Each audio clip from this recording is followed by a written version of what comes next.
Hey, it's the Advocate, and today I have a pleasure of interviewing a colleague of mine, and she is an activities coordinator, and her name is Melanie Buscuiti, correct?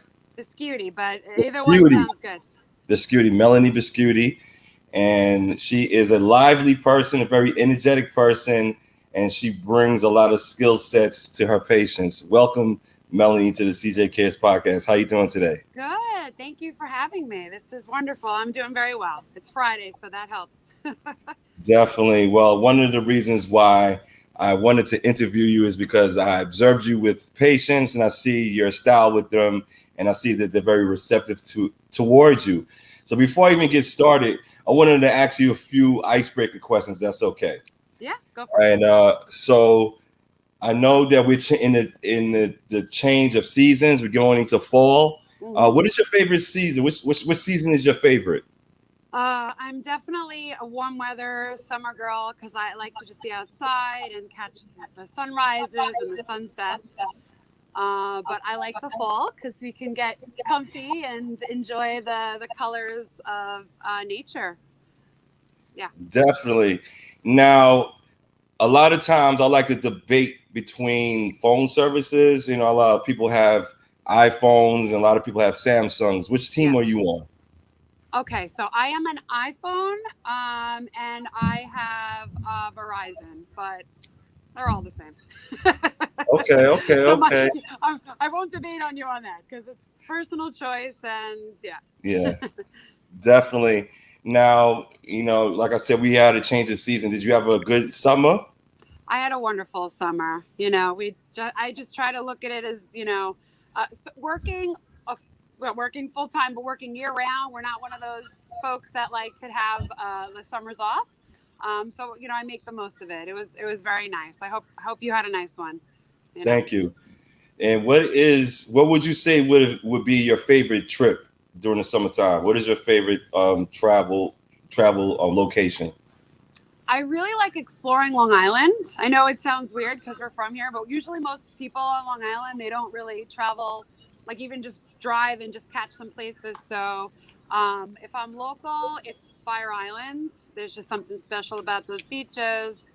And if I was to go somewhere, which I really haven't gone much, it would probably be a Caribbean island somewhere because I'm sure, you know, I catch some nice sunsets. Definitely.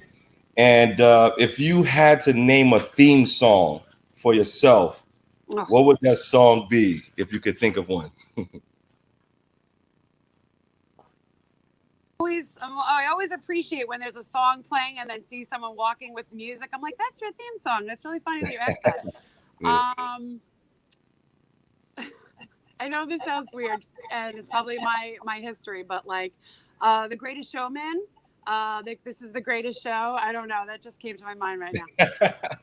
Right. I'm gonna have to look at. I'm real sorry about saying that, but no, man. Hey, look, I'm gonna have to look that one up. I've never heard of it, so. But it's all good. You know, I think every superhero needs a theme song, and as a healthcare worker, we all superheroes. So I just wanted to know what your personal theme song was. I think it's So appropriate because sometimes I feel like a circus performer. yeah, yeah, definitely. Now, Melanie, like I said, you are activities coordinator. How did you get into this field? So my background is started art education. Hmm. So I did a lot of art through painting. And while I was going to be an art teacher, I found art therapy, Hmm. which is a master's program that I went through. And I was lucky enough when I graduated at Hofstra to get scooped up at the hospital in 2007. And it was an opening, it was an activity specialist. And that's how I got into. I've been at the hospital for 14 years. I'm sure I'm jumping, but that's how I came into this role here at the hospital as an activity specialist. Okay.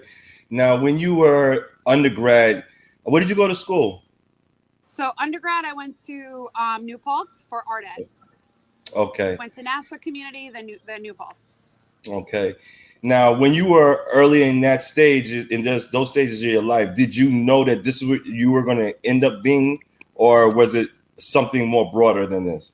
I I actually, I mean, I've gone to therapy my whole life, but I never thought I was going to be a therapist. I knew I wanted to do something something with art. So I went for teaching, and, there's one art therapist in a school out of like 1,000. I knew I wanted to work with kids and use art and maybe be coming into like an art therapist in a school eventually. Yeah, so then it kind of took me to where I am now. Okay. I never Now, thought I'd work psych in a hospital, but I'm meant to be there.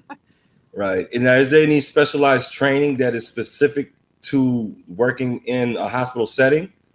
So, in my role at the hospital, like I said, we're activity specialists. So you need at least a bachelor's in either recreation, psychology, um, anything that allows you to maybe like run sessions.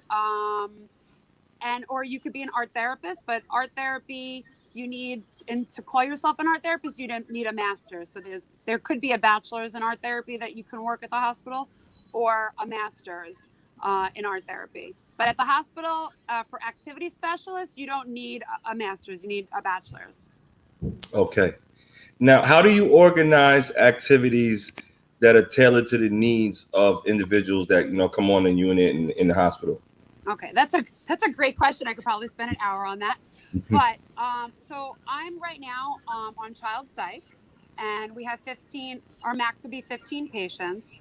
So it's always, it depends on who's on the unit. We always kind of plan. So when other patients come in or that day, we have a typical understanding of what they will all benefit from, but then it depends on their mood and what's going on. So we always think of something that we can build up their self-esteem, something that they can master, something that won't really frustrate them, unless that's our goal, to increase some frustration, to allow for some frustration tolerance, to support them in working through something in like a supportive setting.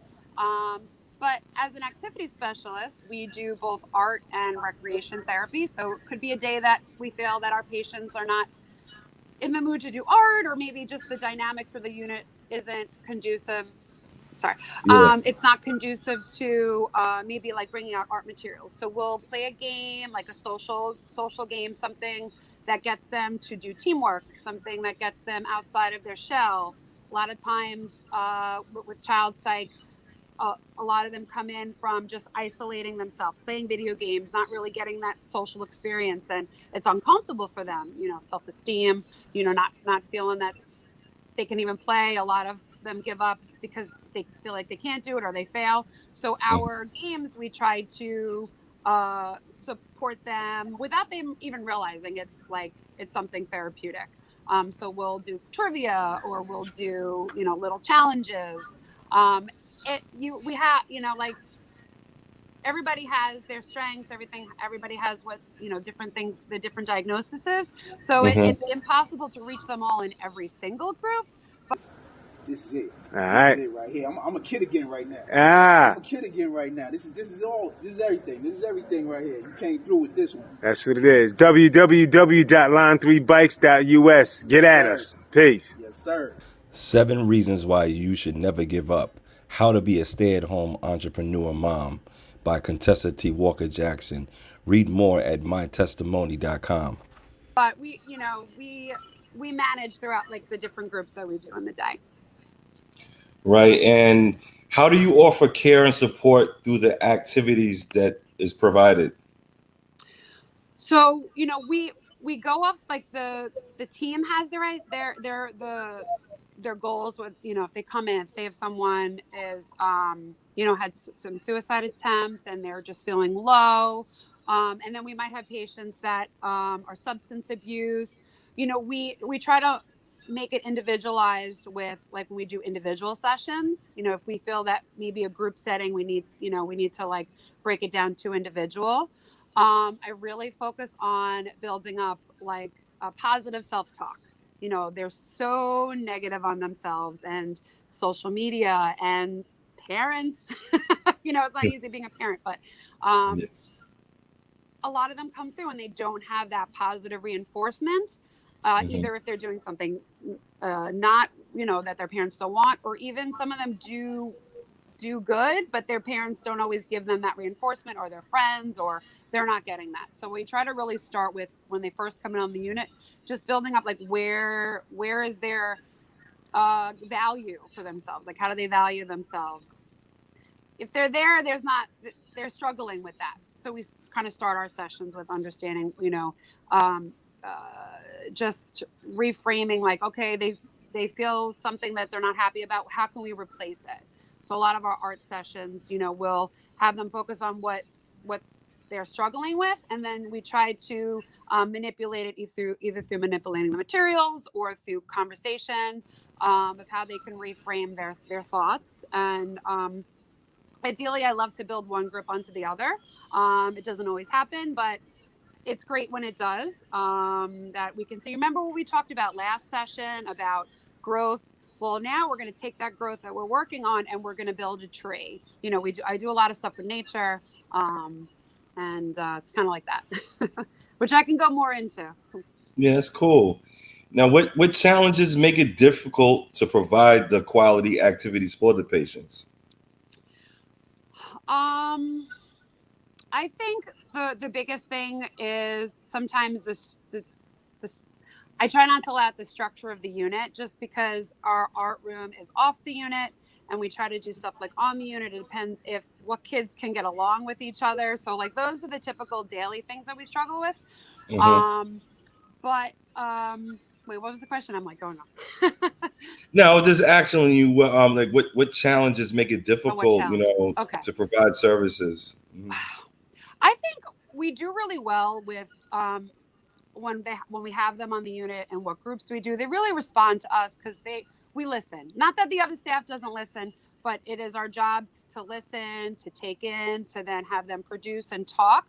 So the biggest thing is then when we set them up for discharge, or not us, but when they are being set up to discharge and they go home, that's kind of like, how do we get them to like understand that they can functionally do what they're doing with us in the hospital when they leave? So I feel like that's the biggest struggle that, we get. Like, okay, so for example, if I have them do like mindfulness, breathing, self-awareness, that's like a tangible tool that they don't need a lot of materials to do. They can ground themselves, they can settle themselves. So how do I get them to feel that they can actually do that when they go home? That's a lot. That's always on my mind because, they're only with us for a little bit. Right. Sometimes longer than others. But I think that's the biggest struggle. Like, how do we make it like personal for them? How do we get them to make connections? How do we get past them just saying that they're bored? I hate that word. Right, I do too. People say that they have trigger words. I feel like I have more power than that, but bored.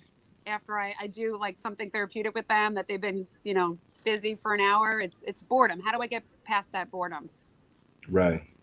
So it's a lot of different dynamics, but. Right. Now, do you factor in, the patient's cultural background Mhm. when preparing for them? Yeah, so when a patient comes in, beyond like what the nurses and the doctors give, do the evals and they check in with them, we have our own eval. So we sit with them. Typically, I give them a day. So like the next day or two, just to settle them in.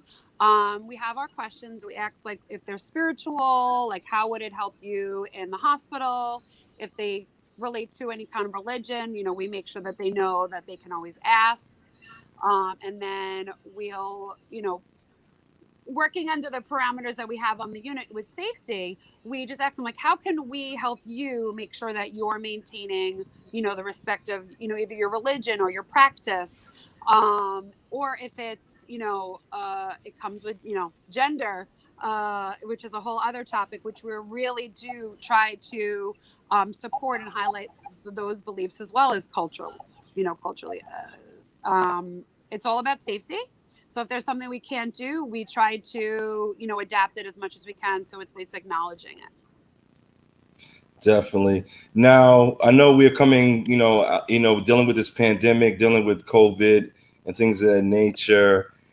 Do you find that there are some new trends that you're seeing in the field as it relates to our current times? Yeah.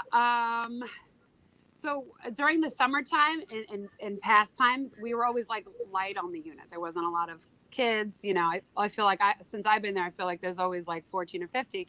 The shift of COVID, it actually didn't seem to be, other than us all wearing masks, it didn't seem to be the talk on the unit of the kids. They were kind of happy to be there, almost like they were like stuck in their house. And like, so that dynamic didn't start shifting until it was like wearing a little bit, maybe after the year. And I kind of actually took what helped me to bring it to the kids. And I feel like the rhetoric and the word of like mindfulness, shifting your energy, meditation. So I started doing like a grounding mindful meditation with the patients. Every Sunday I do a stretching with them. And then before we do our sessions, I center them. I tell them to let go of everything that's outside of the room here. And they seem to really respond to that, because, there's so much things that, with them wearing the masks and having to stay in and their limited engagements on the outside, it's overwhelming. So we try to let them focus on what they can control. And I feel like the kids have been really responding to that. And especially, it's hard to like, meditate and breathe with a mask. But then we try to, have them think about, well, that's on the outside. You really need to focus on like the inside and that change of perception. So that as I'm talking to my colleagues, like a lot of anxieties that people never had, the COVID effect. So how can we allow them to find themselves and settle themselves up with the constant anxiety and vibrations that are, in the world for all of us. Does that make sense? Does that? Yeah, definitely. I just want to ask you a question. Dealing with COVID, there's a mandate for all the Mhm. hospital workers to be vaccinated. Mhm. And now we're beyond the cutoff date, and we're starting to see healthcare workers not at work. And what are your thoughts on the mandate? Well, I feel like maybe I'm in a bubble on the unit because I personally don't, maybe I know of one staff member that didn't like hasn't been at work. Other than that, I know some coworkers who did get the shot. Uh, I mean, I'm all about personal rights. I got the vaccine. Like I feel like that's my part. It doesn't feel right to force, you know, anybody to do anything that is not, I don't, their choice above, safety. It's a hot topic, and our kids, they tell us sometimes when they're vaccinated, the 12-year-olds or older, the staff, it's not really a thing that is necessarily fully talked about, I guess, on the unit. And like I said, I feel like I'm in a bubble there. I don't know. It doesn't feel right. I understand where, people are coming from with that. What I try to do is, I guess, what helped me through the COVID experience, I actually became even more spiritual with connecting to the universe and Mother Nature and Mhm. the Father Sky, and so when the outside world was, at that time, like, like I felt like it was falling apart, and I refused to let that take me with it. So I really connected to the earth, and I was like, the earth's not going to let me down. I'm going to connect, and I'm going to just connect to my higher power, not necessarily religious. And when I speak to the patients, I don't necessarily bring up God. I know that's, unless a patient brings it up, whatever your higher power is. So the way that I talk and my rhetoric of with my patients is also with my staff. I try to say, like, we have to take care of ourselves. Just ground yourself, like, do some meditation so that when the things are going on around you, and like, it just, you can't let it take you down. Now, obviously, you need a lot of patience to do this job. A lot of kindness showing towards other individuals. What do you do to take care of yourself? After such a grueling work week. I talk to my coworkers, or I talk to, myself in a good way, just to kind of work through, the day. I think self-care is so important, seeing somebody, doing meditation, doing some stretching. Our fields of work, I mean, I guess if you're working in a hospital setting, you're working with people's emotions and feelings anyway. When you're working in psychiatry, they're just out, like, everybody's feelings or emotions are out. So I think it's important that I have adapted this, mindfulness new way of um of centering, and not almost building up a shield to be in the space where people are having a hard time and not take it in. So I have my, routines, but that's probably good for another podcast. Yeah, But definitely. yeah, it's constant. And I talk to my coworkers. If there was a hard patient, we may, like, just kind of talk about different ideas, like laugh, like, about how what we did or whatever, and just to kind of, like, get through it. Yeah, definitely.